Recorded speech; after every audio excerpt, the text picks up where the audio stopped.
सबसे बड़ा घोटाला जो है उजागर हुआ। इलेक्ट्रोल बॉन्ड के जरिए कितना घालमेल हुआ वो सामने आया। आप लोग जानते हैं कि ECI election commission of India ने जो है सुप्रीम कोर्ट के आदेशों के बाद 14 तारीख को जो है लिस्ट पब्लिश की। हालांकि स्टेट बैंक ऑफ इंडिया टालने का पूरा प्रयास कर रहा था। सुप्रीम कोर्ट में उन्होंने एसबीआई ने जून तक का समय मांगा, लेकिन मैं साधुवाद देना चाहता हूं भारत की न्यायपालिका को, न्यायाधीशों को, कि बगैर किसी दबाव के आदेश दिए और उस पर अमल करना पड़ा। इससे देश की जनता का न्यायपालिका पर विश्वास बढ़ा है। किसी भी लोकतंत्र में न्यायपालिका का स्वतंत्र होना बहुत ज्यादा जरूरी है। जब भी कार्यपालिका या विधानपालिका कोई ऐसा काम करती है जहां लोगों को लगता है कि अनावश्यक दबाव बनाने का प्रयास हो रहा है, वहां आमजनों की उम्मीद जो है न्यायपालिका से रहती है। और न्यायपालिका ने जो ये आदेश दिए, देश का एक जागरूक नागरिक होने के नाते, एक अधिवक्ता होने के नाते मैं इसका स्वागत करता हूं।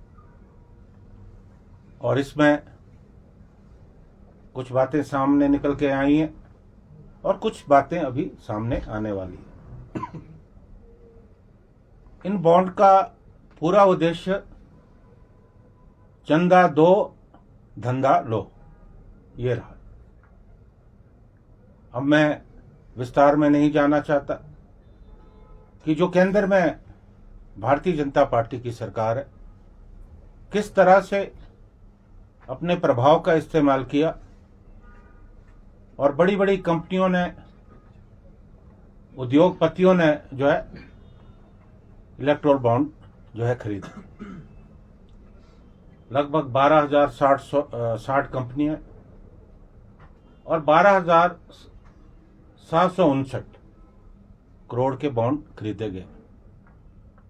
इसमें वो कंपनियां भी शामिल हैं जिन कंपनियों की कार्यप्रणाली पर संदेह है, और कई कंपनियां ऐसी हैं जिन पर ईडी ने छापेमारी की और उसके बाद जो है उन्होंने इलेक्ट्रोल बॉन्ड खरीदे। ये सरासर जो प्रयास है, ये उगाही का प्रयास है। जिस तरह से हम सुनते हैं कि बड़े बड़े शहरों में जो गैंगस्टर है वो हफ्ता वसूली करते हैं, लगभग वही काम जो है इन इलेक्ट्रोल बॉन्ड के जरिए हुआ है। और ये तो न्यायपालिका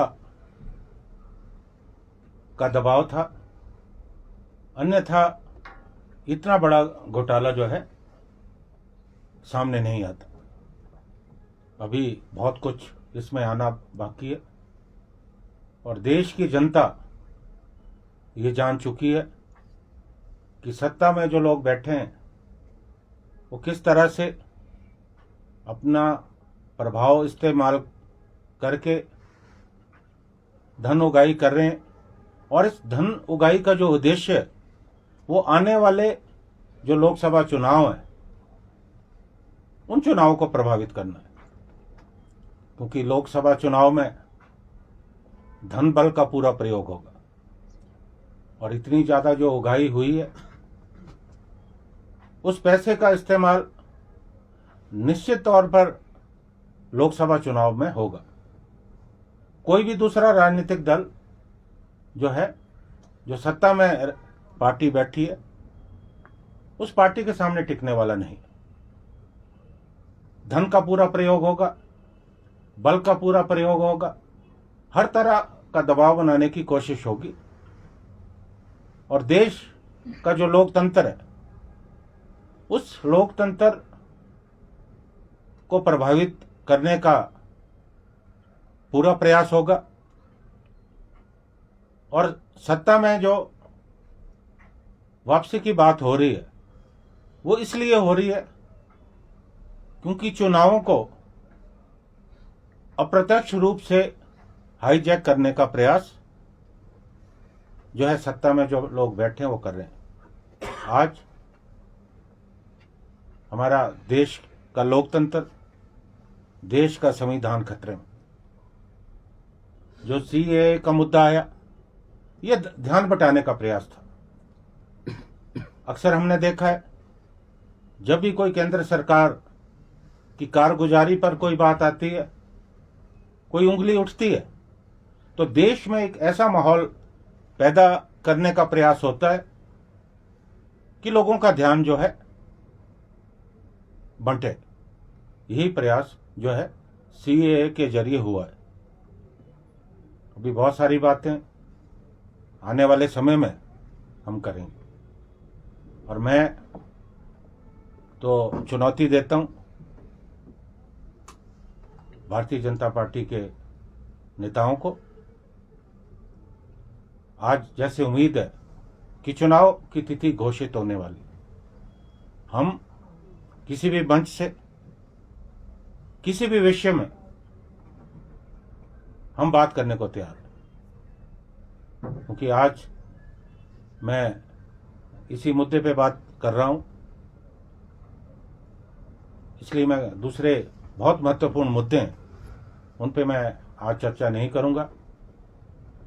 आज देश की जनता को समझना है कि देश की जनता के हित कहां सुरक्षित है।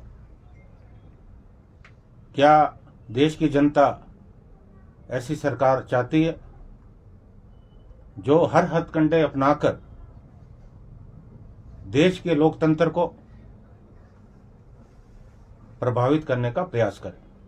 ये प्रश्न चिन्ह है और निश्चित तौर पे अभी आने वाले समय में बहुत ज्यादा खुलासे होने वाले। दूसरा मुद्दा मेरी विधानसभा क्षेत्र से जुड़ा मुद्दा है। पिछले कल मेरे क्षेत्र में प्रदेश के माननीय मुख्यमंत्री जी का दौरा था। मैं धन्यवाद करना चाहता हूं कि कुमारसैन में ट्रांसपोर्ट का जो बस स्टैंड था उसका लोकार्पण हमने किया और वहाँ उन्होंने सब डिपो दिया। दूसरा जो महत्वपूर्ण कल घोषणा हुई वो राजनीति से हटकर थी, क्योंकि मैंने बहुत समय से देखा, जब मैं प्रदेश का अध्यक्ष भी था, कि जो हमारा ऊपरी शिमला है वहाँ स्वास्थ्य व्यवस्था की समस्या आ रही थी। क्योंकि हमारी जो राजधानी है शिमला, हमारा जिला अस्पताल यहाँ पे है और प्रदेश का जो जाना माना स्वास्थ्य संस्थान आईजीएमसी वो भी शिमला में। ये राजनीति से ऊपर की बात थी और मैंने ये देखा और आप लोगों ने भी महसूस किया कि जब हम आईजीएमसी जाते हैं तो कितना रश होता है, कितने लोगों की ओपीडी होती है और कई बार जो डॉक्टर हैं वो भी खींच जाते हैं।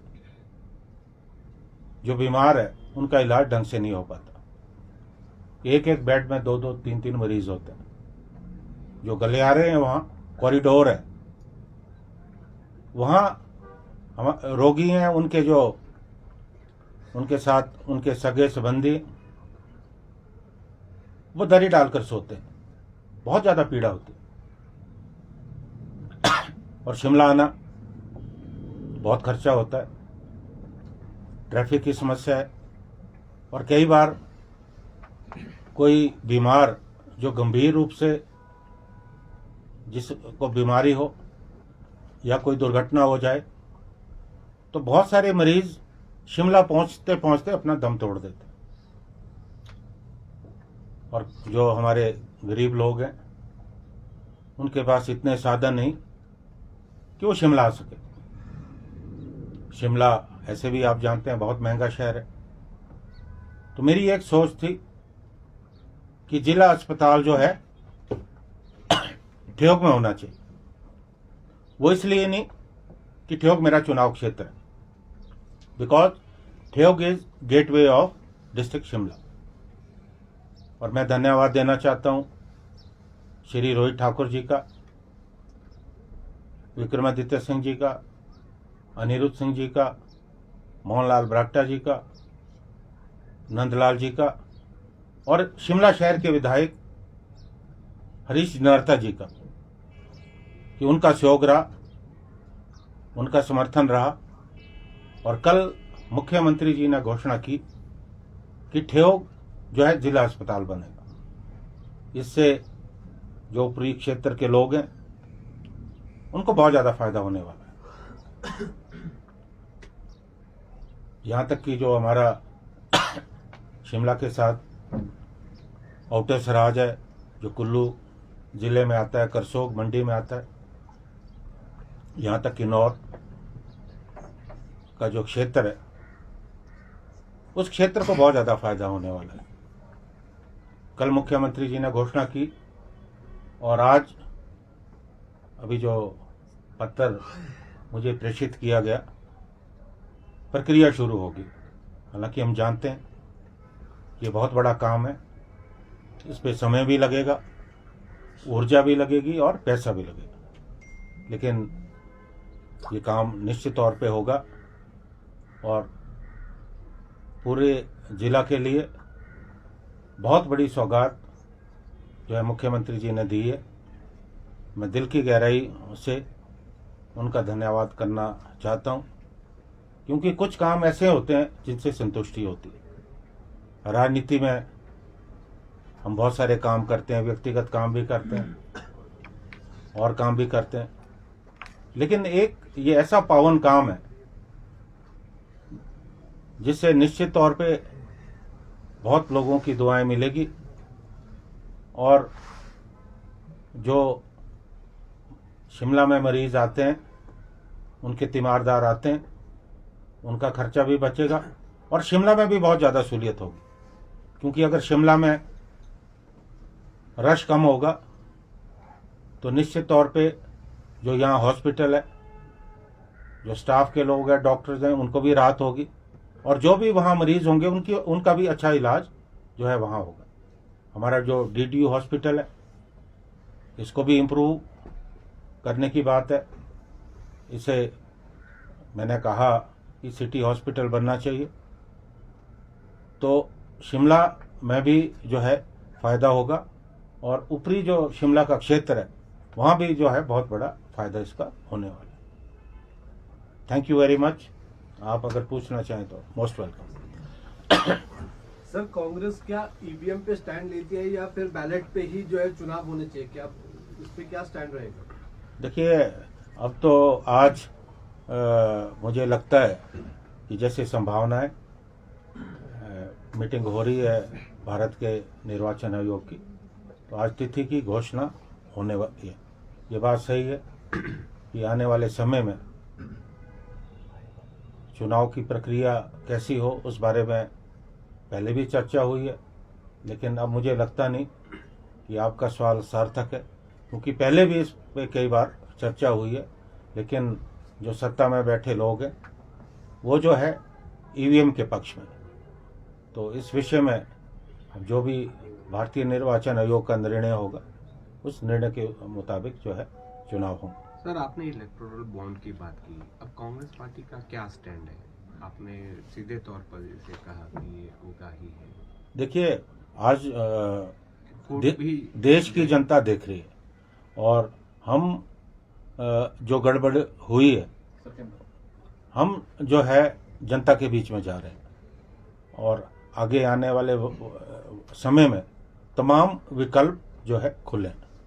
सर कुलदीप जी, राहुल गांधी जी ने पिछले दिनों कहा था कि जैसा कि आपने उगाही का जिक्र किया, उन्होंने भी यही कहा था कि ये उगाही का एक जरिया बन गया है। इसके ऊपर पिछले कल रात को केंद्रीय गृह मंत्री अमित शाह ने बड़ा स्पष्टीकरण दिया है। उन्होंने कहा है हमारे 303 सांसद हैं, उसके बावजूद हमारे पास 6,000 करोड़ का इलेक्टोरल बॉन्ड आता है, जो जिसकी संख्या टोटल 20,000 करोड़ सुप्रीम कोर्ट ने बताई है। उन्होंने एक और बात कही कि इसी हिसाब से अगर देखा जाए तो टीएमसी को 1,600 मिले हैं और कांग्रेस की बात की जाए तो 1,400 मिले हैं। अमित शाह ने एक और बात का जिक्र किया, उन्होंने कहा कि इनके 35 सांसद हैं, फिर इनको 1,400 करोड़ का चंदा मिल रहा है इलेक्टोरल बॉन्ड के थ्रू।